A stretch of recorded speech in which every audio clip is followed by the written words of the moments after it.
2000 ವರ್ಷಗಳ ಇತಿಹಾಸ ಇರತಕ್ಕಂಥದ್ದು. ನಮ್ಮ ಕನ್ನಡ ಪ್ರಾಚೀನ ಶಾಸನ ಹಲ್ಮಿಡಿ ಶಾಸನ ಇಟ್ಕೊಂಡು ನಮ್ಮ ಕವಿರಾಜ್ಯ ಮಾರ್ಗ ಶ್ರೀ ವಿಜಯನ ಕವಿರಾಜ್ಯ ಮಾರ್ಗ ಇಟ್ಕೊಂಡು ನಮ್ಮ ಶರಣ ಸಾಹಿತ್ಯ 12ನೇ ಶತಮಾನದ ಶರಣ ಸಾಹಿತ್ಯ, ನಂತರ 15-16ನೇ ಶತಮಾನದಲ್ಲಿ ಬಂದಂಥ ದಾಸ ಸಾಹಿತ್ಯ, ಆಧುನಿಕ ಕನ್ನಡವಾಗಿ ನವೋದಯ, ದಲಿತ, ಬಂಡಾಯ, ಮಹಿಳಾ ಸಾಹಿತ್ಯಗಳೆಲ್ಲವೂ ಸೇರಿ ಇವತ್ತು ಕನ್ನಡಕ್ಕೆ 8 ಜ್ಞಾನಪೀಠ ಪ್ರಶಸ್ತಿಗಳನ್ನು ತಂದುಕೊಟ್ಟಿರುವುದನ್ನು ಒಬ್ಬ ಬಾಲಕಿ ತುಂಬ ಅದ್ಭುತವಾಗಿ ಆ ಕನ್ನಡ ಸಾಹಿತ್ಯ ಪರಂಪರೆಯನ್ನು ಬಹಳ ಚೆಂದಾಗಿ ಹೇಳಿದಳು. ಅವಳು ಬಹಳ ಚೆಂದಾಗಿ ಹೇಳಿದಳು. ನನಗೆ ನೋಡಿ, ಇದು ಸಣ್ಣ, ನಾನು ಆ್ಯಕ್ಚುಲಿ ನನಗೆ ಭಾಳಷ್ಟು ಕಡೆ ಕರೀತಿರ್ತಾರೆ ಮಕ್ಕಳಿಗೆ ಮೋಟಿವೇಶ್ನಲ್ ಆಗಿ ಮಾತಾಡಿ ಹಾಗೆ ಹೀಗೆ ಅಂತ. ನಾನು ಈ ಶಾಲೆ ಮತ್ತು ಹೈಸ್ಕೂಲುಗಳನ್ನು ಅವಾಯ್ಡ್ ಮಾಡ್ತೀನಿ. ಯಾಕಂದರೆ ನಾನು ಮಾತಾಡೋದು ಆ ಸಣ್ಣ ಮಕ್ಕಳ ತಲೆ, ಆ ಮಟ್ಟಕ್ಕೆ ನನಗೆ ಮಾತಾಡೋದು ಭಾಳ ಕಷ್ಟ. ಸಣ್ಣ ಮಕ್ಕಳ ಲೆವೆಲಿಗೆ ಮಾತಾಡೋದು ಕಷ್ಟ. ನಾನು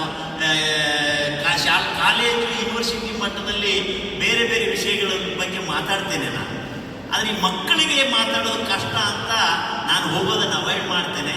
ಬಟ್ ನನಗೆ ಶಿಕ್ಷಣ ಅನ್ನತಕ್ಕಂಥದ್ದು ಬಹಳ ಮುಖ್ಯ ಅನ್ನುವಂಥದ್ದು.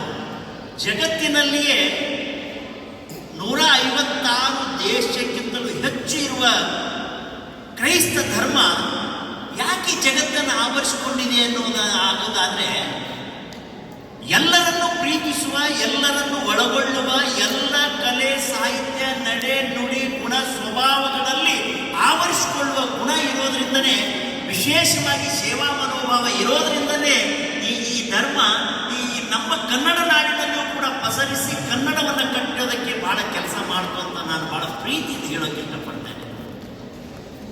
ನೀವು ಕನ್ನಡ ಶಬ್ದಕೋಶ ಇದೆಯಲ್ಲ, ಶಬ್ದಕೋಶ ಕೊಟ್ಟವರು ಒಬ್ಬ ಕ್ರೈಸ್ಟ್ ಮಿಷನರಿ ಕಿಟಲ್ ಅವರು, ರೆವರೆಂಡ್ ಜಾರ್ಜ್ ಕಿಟಲ್ ಅವರು.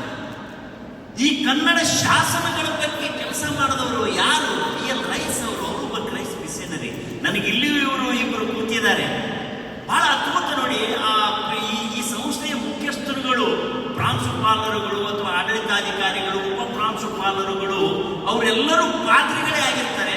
ಮತ್ತು ಆ ಪರಂಪರೆಯಲ್ಲಿ ಪಾದ್ರಿಗಳು ಈ ನಮ್ಮ ಮಠಗಳಲ್ಲಿ ಹೇಗೆ ಸ್ವಾಮಿಗಳಿರ್ತಾರೋ ಆ ಸ್ವಾಮಿಗಳ ರೀತಿಯಲ್ಲಿ ಪಾದ್ರಿಗಳು ತಮ್ಮ ಬದುಕನ್ನ ಸಮಾಜಕ್ಕೆ ಮುಡುಪಾಗಿಟ್ಟು ಮಕ್ಕಳ ಭವಿಷ್ಯ ರೂಪಿಸುವುದಿದೆಯಲ್ಲ, ಅದು ನಿಜವಾಗಿಯೂ ಬಹಳ ಅದ್ಭುತವಾಗಿರ್ತಕ್ಕಂಥದ್ದು.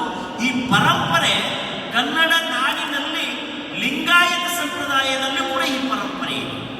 ಕನ್ನಡ ನಾಡಿನ ಎಲ್ಲ ಮಠಮಾನ್ಯಗಳಲ್ಲಿ ಸ್ವಾಮಿಗಳಾದಿಯಾಗಿ ಈ ಶಿಕ್ಷಣವನ್ನು ಕೊಡುವಂಥ ಕೈಂಕರ್ಯ ಕಾರ್ಯ ಬಹಳ ದೊಡ್ಡದಿದೆ. ನೀವು ಕೇಳಿರ್ಬೋದು, ತುಮಕೂರು ಸ್ವಾಮಿಗಳು 5,000 6,000 7,000 ವಿದ್ಯಾರ್ಥಿಗಳಿಗೆ ಶಿಕ್ಷಣ ಕೊಡುವಂಥದ್ದು. ಬರೀ ಲಿಂಗಾಯತರಿಗೆ ಅಂತಲ್ಲ, irrespective of caste and religion, ಜಾತ್ಯಾತೀತವಾಗಿ, ಧರ್ಮಾತೀತವಾಗಿ. ಬಸವಣ್ಣನ ಮಾತಲ್ಲಿ ಹೇಳೋದಾದರೆ, ಇವನಾರವನೆಂದೆನಿಸದಿರಯ್ಯ, ಇವ ನಮ್ಮವನೆಂದೆನಿಸಯ್ಯ, ಕೂಡಲ ಸಂಗಮ ದೇವ ನಿಮ್ಮ ಮನೆಯ ಮಗನೆಂದೆನಿಸಯ್ಯ ಅನ್ನುವ ಅರ್ಥದಲ್ಲಿಯೇ ಕ್ರೈಸ್ಟ್ ಮಿಷನರಿಗಳು ಕೂಡ ಎಲ್ಲರನ್ನು ಕಟ್ಟುವ, ಮನಸ್ಸುಗಳನ್ನು ಕಟ್ಟುವ, ಮನೆಗಳನ್ನು ಕಟ್ಟುವ, ಬದುಕನ್ನು ಕಟ್ಟುವ, ಭವಿಷ್ಯವನ್ನು ಕಟ್ಟುವ ಕಾರ್ಯ ಮಾಡ್ತಾ ಇದ್ದಾರೆ.